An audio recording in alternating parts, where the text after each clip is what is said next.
નમસ્કાર વિદ્યાર્થી મિત્રો, આજે આપણે નવોદય ગણિતની અંદર પ્રકરણ નંબર 8 ની શરૂઆત કરવા જઈ રહ્યા છીએ। અત્યાર સુધી આપણે 7 પ્રકરણો પૂરા કરેલા છે। હવે આપણું 8મું પ્રકરણ જેનું નામ છે સાદો વ્યાજ, એ પણ પરીક્ષાની અંદર પૂછવામાં આવે છે, તો એના પણ પ્રશ્નો આવતા હોય છે, તો આપણે એના આધારે સાદા વ્યાજના સમજૂતી સહિત દાખલા ભણવાના છે।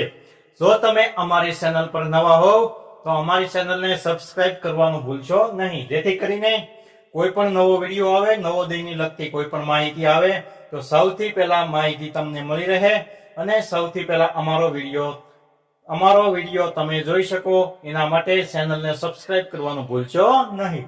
હવે આપણે દાખલાની શરૂઆત કરતા પહેલા સમજૂતી જોઈ લઈએ કે સમજૂતીની અંદર સાદા વ્યાજ ગણવા માટેના શું શું સમજૂતી હોય છે તો એ જોવાની છે। તો સૌપ્રથમ આપણે ગણિત પ્રકરણ નંબર 8 ની અંદર સાદા વ્યાજ અંગેના પ્રકરણ છે, આજે આપણે સાદો વ્યાજ ભણવાનો છે। હવે આપણે સમજૂતી જોઈ લઈએ કે વ્યાજ સૌપ્રથમ શું કરવું પડે, તો કે વ્યાજ શોધવા માટેનું સૂત્ર જોવું પડે। તો આપણે વ્યાજ શોધવા માટેનું સૂત્ર જે એવું કંઈક છે કે I બરાબર PRN અને એના છેદમાં 100। આ સૂત્રને આધારે સંપૂર્ણ સાદા વ્યાજના દાખલા ગણવાના થશે।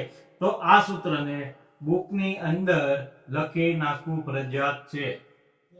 જો તમને આ સૂત્ર મોઢે આવડતું હશે તો તમને પરીક્ષાની અંદર સાદા વ્યાજનો કોઈ પણ દાખલો હશે એ તમને આસાનીથી આવડી જશે, એ 100% હું ગેરંટી આપું છું, પણ આ સૂત્ર તમને આવડવું જોઈએ।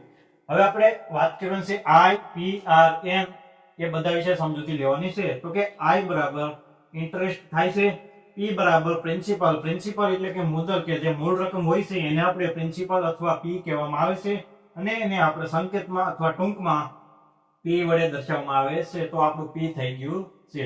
હવે એની પછી R આવે છે, R એટલે કે રેટ, રેટ મતલબ વ્યાજનો દર, કે કેટલા ટકા વ્યાજ છે, કે દાખલા તરીકે 9% હોય, 8% હોય, 12% હોય, વગેરે વગેરે, તો એને આપણે વ્યાજનો દર કહેવામાં આવે છે, તો આપણું R પણ આવી ગયું। હવે N બરાબર મુદત, મુદત મતલબ સમયગાળો, કે કેટલા સમય માટે પૈસા વ્યાજે આપેલા છે, તો એની અંદર વર્ષ પણ આવે, મહિનો પણ આવે અને દિવસ પણ આવે, તો આ ત્રણેયના આધારે સાદા વ્યાજના દાખલા ગણવાના થાય છે, તો એ પણ યાદ રાખવું જરૂરી છે।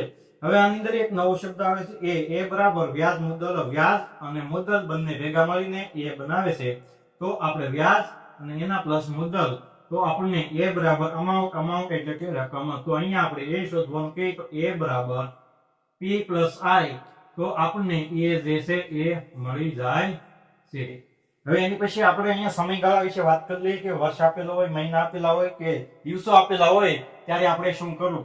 હવે આપણને અહીંયા વાત કરેલ છે કે સમયગાળો મહિનામાં હોય ત્યારે આપેલ મહિના અને એના છેદમાં કુલ મહિના। દાખલા તરીકે આપણને 8 મહિના કીધા હોય, 9 મહિના કીધા હોય, 10 કીધા હોય, 6 કીધા હોય, 5 કીધા હોય અથવા 4 કીધા હોય, તો આપણે અહીંયા 4 મહિના આપણે દાખલા તરીકે કીધેલું હોય તો 4 ના છેદમાં 12, તો આવી રીતના આપણે ફોર્મેટમાં દર્શાવવું પડશે। હવે એની પછી આવે છે સમયગાળો દિવસમાં હોય ત્યારે, તો આપેલા દિવસો અને એના છેદમાં કુલ દિવસો, એટલે કે વર્ષના ટોટલ 365 દિવસો હોય છે, તો આપણે ભાગાકારમાં 365 મૂકવા પડે। દાખલા તરીકે આપણને 11 દિવસ આપેલા હોય, 15 દિવસ આપેલા હોય, 25 દિવસ આપેલા હોય અથવા 180 દિવસ પણ આપેલા હોય, તો આપણે આપેલ દિવસો અને એના છેદમાં 365 લખવા પડે। તો સાદા વ્યાજની અંદર કંઈક આવી રીતના સમજૂતી હતી। તો હવે આની પછી આપણે ડાયરેક્ટ દાખલા ભણવાના છે। હવે આપણી કોઈ પણ સમજૂતી બાકી રહેતી નથી, તો અહીંયા આપણી સંપૂર્ણ સમજૂતી આવી જાય છે। તો હવે આપણે દાખલાની શરૂઆત કરવા જઈ રહ્યા છીએ, તો તમે આ સમજૂતીને બુકમાં લખી લેજો અને હવે આપણે દાખલા ગણવા જવાના છે। તો દાખલા ઉપર વધારે ધ્યાન આપશો તો તમને સાદું વ્યાજ એકદમ સરળ રીતે આવડી જશે, એ મારી ગેરંટી છે। અને તમે નવોદયની અંદર જો સાદા વ્યાજનો કોઈ પણ દાખલો હશે, તો તમે 1 અથવા 2 અથવા 3 એમ 3 માંથી એક પણ દાખલો હોય તો તમે સારા એવા માર્ક લાવી શકો છો। તો હવે આપણે દાખલા ભણીએ। હવે દાખલા નંબર 1 આપણે સમજૂતી જોઈ લીધી, હવે દાખલો ભણવાનો થશે। તો હવે એના માટે આપણે દાખલા નંબર 1 કે 300 નું વાર્ષિક 6% ના દરે 1 વર્ષના અંતે વ્યાજ કેટલું થાય। તો 300 રૂપિયાનું વાર્ષિક એટલે કે વર્ષે 6% ના દરે 2.1/2 વર્ષના અંતે વ્યાજ કેટલું થાય।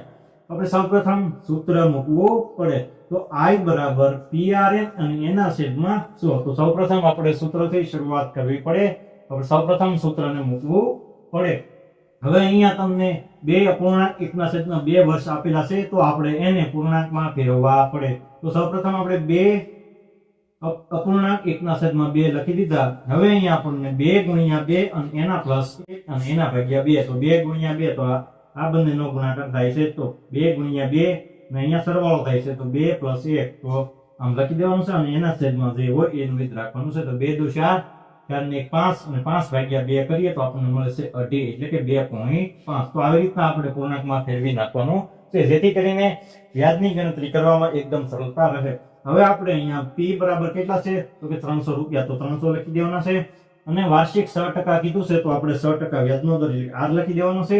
અને અહીંયા આપણને 2 અપૂર્ણાંક 1/2 કીધું, તો આપણે અહીંયા પોઈન્ટ દૂર કરવા માટે 25 લખી દીધા છે. અગાઉ આપણે પોઈન્ટ વાળા ગુણાકારનો વિડીયો જોયેલો છે, વિડીયો બનાવેલો છે, તો એ તમે જોઈ લેજો જેથી કરીને તમને પોઈન્ટ વાળા ગુણાકાર આવડી જાય. તો આપણે અહીંયા 25 મૂકી દીધા છે. હવે એના છેદમાં 100 ગુણ્યા 10, આ 10 છે ને, તો કે અહીંયાથી પોઈન્ટ દૂર કરવાના, જે આપણે પોઈન્ટ જે છે એને આપણે દૂર કરીએ એના માટે આપણે અહીંયા 10 લગાડવા પડે. હવે આપણે આ રકમનો ગુણાકાર કરવાનો છે, તો 300 ગુણ્યા 6 એના ગુણ્યા 25, તો 300 ગુણ્યા 6 તો 1800 અને 1800 ગુણ્યા 25 કરીએ તો 45000 અને 100 ગુણ્યા 10 કરીએ તો આવે છે 1000. તો આ ત્રણેય મીંડા થાય અને અહીંયાથી ત્રણેય મીંડા થાય, તો 45 ભાગ્યા 1 કરીએ તો આપણને અંતે જવાબ મળે છે 45 રૂપિયા. તો 2.5 વર્ષના અંતે વ્યાજ જે છે એ આપણને 45 રૂપિયા મળે છે. તો પેલો દાખલો પૂરો થાય છે. હવે દાખલા નંબર 2, તો અહીંયા થોડીક રીત બદલાય છે, તો અહીંયા પણ ધ્યાન આપવાનું છે કે કઈ રકમનું વ્યાજ મુદ્દલ 8%ના સાદા વ્યાજે 4 વર્ષના અંતે 6600 થશે.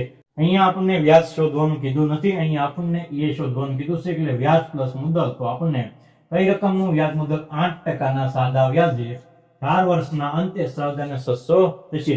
તો અહીંયા આપણને p આપેલો નથી, તો સૌપ્રથમ આપણે p આપેલ નથી, તેથી p બરાબર 100 ધારવા પડે, જેથી કરીને દાખલાની ગણતરીમાં એકદમ સરળતા રહે. તો હવે આપણે સૂત્ર લગાડી દેવાનું છે કે i બરાબર PRN અને એના છેદમાં 100. હવે આપણે p બરાબર અહીંયા 100 ધારેલા છે, તો એ 100 લખી દેવાના છે. અને અહીંયા આપણે 8% કીધેલું છે, તો r બરાબર 8%, અને આપણે n બરાબર 4 આપેલા છે, તો વર્ષ બરાબર 4 લખી દેવાના છે અને એના ભાગ્યા 100. તો અહીંયાથી આપણે 100 જાય 832, અથવા એમ ના તમે કરો તો 8 ગુણ્યા 4 એટલે 32 અને 100 પ્લસ 32 કરીએ તો આપણે વ્યાજ મુદ્દલ જે થાય છે 132 થાય છે.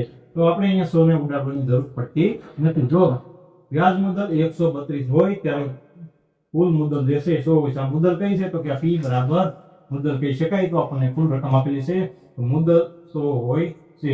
તો વ્યાજ મુદ્દલ 132 થતું હોય ત્યારે કુલ મુદ્દલ જે છે 100 થાય છે. અને જો વ્યાજ મુદ્દલ 6600 થાય ત્યારે મુદ્દલ કેટલું થાય? તો હવે આપણે સીધી ગણતરી કરવાની છે ત્રિરાશીની રીતે. તો કે 6600 ગુણ્યા 100 અને એના ભાગ્યા 32 એટલે કે વ્યાજ મુદ્દલ a બરાબર p પ્લસ i કરીએ તો અહીંયા આપણને 132 મળે છે. તો આપણે 6600 ગુણ્યા 100 અને એના ભાગ્યા 132 કરીએ તો આપણને 5000 રકમ મળે છે. તો અહીંયા કીધું કે કઈ રકમનું વ્યાજ મુદ્દલ 8%ના સાદા વ્યાજે 4 વર્ષના અંતે 6600 થાય છે. તો 5000 રૂપિયાનું જે વ્યાજ મુદ્દલ જે છે 8%ના સાદા વ્યાજે 4 વર્ષના અંતે 6600 થશે. તો સાદા વ્યાજની અંદર એકદમ સરળ અને સિમ્પલ દાખલા હોય છે. તો આવી જ રીતના દાખલા આવે છે. જો તમે સરખું ધ્યાન આપી દેશો તો તમને દાખલા આવડી જશે.